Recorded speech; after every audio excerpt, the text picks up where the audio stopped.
বিসমিল্লাহির রহমানির রহিম।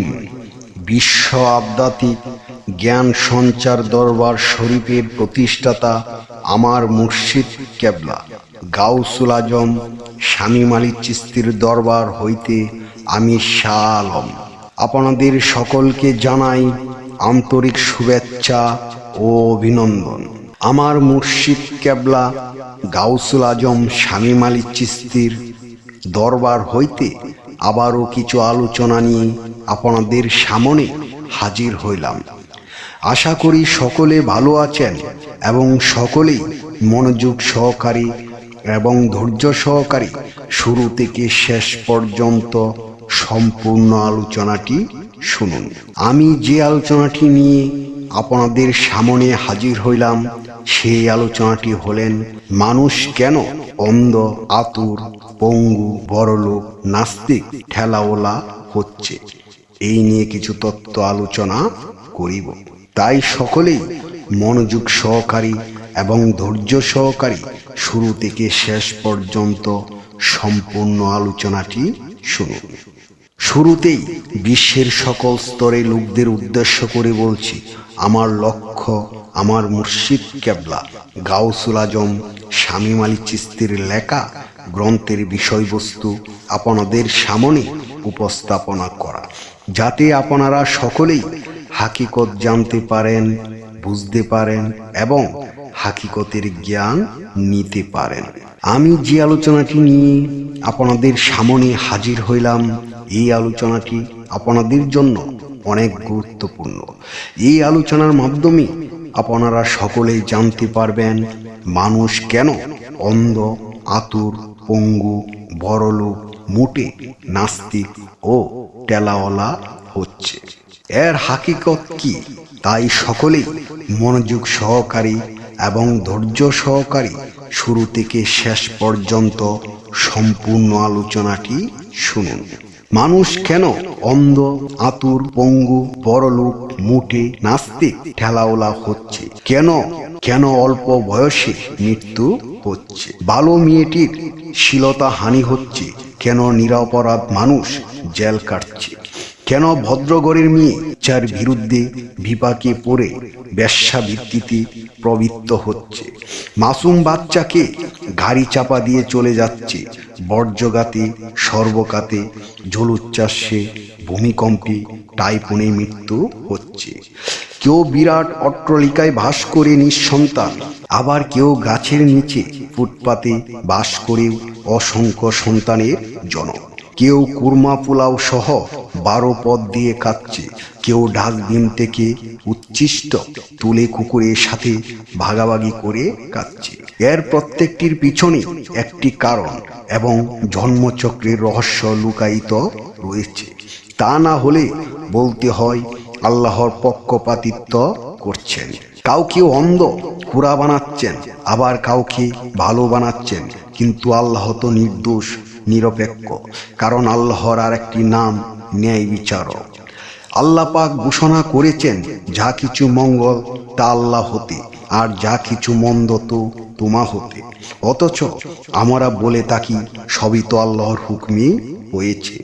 আল্লাহর উপর দোষ চাপিয়ে দেই আমরা যা কিছু মন্দ, তা যদি আমরা কৃতকর্মের ফল হয়ে থাকে তাহলে আমার কর্মফলে আমি গ্রেপ্তার। আল্লাহ নিরপেক্ষ।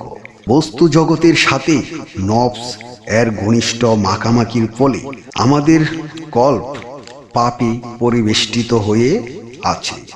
হৃদয়ে আয়নায় জং ধরে গেছে, যার ফলে মারফতের আলোকে আমাদের কিছুই দৃষ্টিগোচরে আসছে না।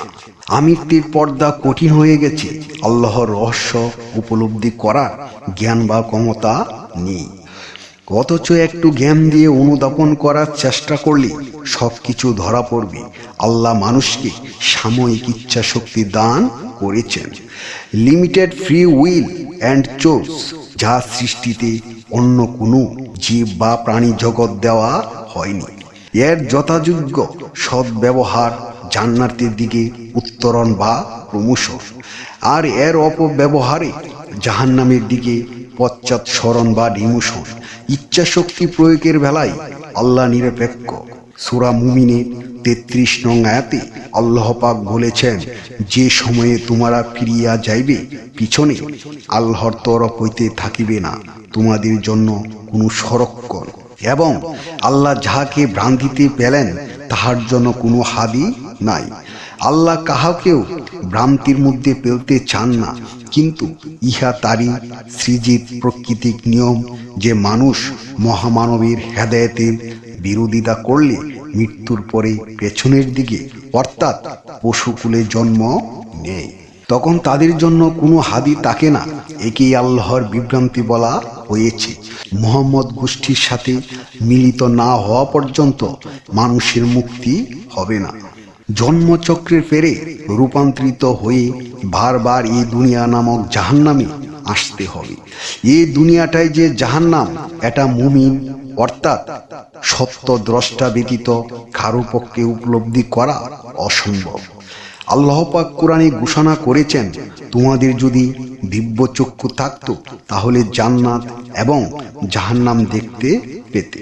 কোরআনের ঘোষণা অনুযায়ী মানুষকে জাহান্নামে দেওয়া হবে বলা হয়নি, মানুষ জাহান্নামে আছে বলা হয়েছে। একটু লক্ষ্য করে দেখুন তো, জীব জগৎ ও প্রাণীর জগতে কয়টা জীব প্রাণী অন্ধ, আতুর, কোরা ও অঙ্গহীন হয়ে জন্মাচ্ছে। কোরআনের সম্পূর্ণ মিথ্যা ব্যাখ্যায় ধর্মীয় সাহিত্য ভরপুর হয়ে গেছে। এই মিথ্যা ধর্মীয় সাহিত্য পাঠ করে অসংখ্য জগতের মানুষ মিথ্যার মধ্যে জন্মগ্রহণ করেছে, মিথ্যাতে জীবিত অতিবাহিত করেছে এবং মিথ্যাতেই মৃত্যুবরণ করেছে। মিথ্যার ধারক বাহক আলেম সমাজ মানুষকে কাল্পনিক স্বর্গে পাঠায়। এ অন্ধ অজ্ঞ আলেম সমাজ স্বর্গ বা নরকের চিত্রমাত্র দেখল না। এই অসহায় মানুষ নামদারি জীবগুলো মিথ্যার মধ্যে জীবন অতিবাহিত করার কারণে অনন্তকাল ধরে শুধু নরকে প্রবেশ করে আসছে। যদি এগুলো তাদের বোধগম্যের বাহিরে, রহস্যময় বাণীর সমষ্টি কোরআনের সঠিক ব্যাখ্যা মূলত মুহাম্মদ এবং মুহাম্মদের বংশধর ছাড়া আর কারো কাছে প্রাপ্ত নয়। মানব সৃষ্টির চরম লক্ষ্য হল মুকামে মাহমুদায় পৌঁছানো। এই স্তরে না পৌঁছা পর্যন্ত মানুষ জন্মচক্রে ঘুরতে থাকবে। মুহাম্মদ নিজে তার সমগ্র গুণাবলী নিয়ে মুর্শিদ রূপে আবির্ভাব হচ্ছেন আইন সিন কাপ রূপে। তাদের পথ অনুসরণ ব্যতীত মুক্তির কোনো আশা নেই। আমি যে আলোচনাটি আপনাদের সামনে করেছি, এই আলোচনাটি আপনাদের কাছে কতটুকু ভালো লেগেছে? যদি ভালো লেগে থাকে তাহলে আমাদের এই চ্যানেলটি সাবস্ক্রাইব করে দিবেন। সামনে ভালো ভালো আলোচনাগুলো পেয়ে যাবেন। এবং আপনারা কী ধরনের আলোচনা চান আমাদেরকে কমেন্টে জানাবেন। আমরা চেষ্টা করিব আপনাদের পছন্দ মতো আলোচনা নিয়ে আসতে। আমার এই আলোচনাটি করতে যাইয়া কথা ভাষা চন্দে যদি কোনো ভুল হইয়া থাকে, সকলেই আমাকে ক্ষমা ও সুন্দর দৃষ্টিতে দেখবেন।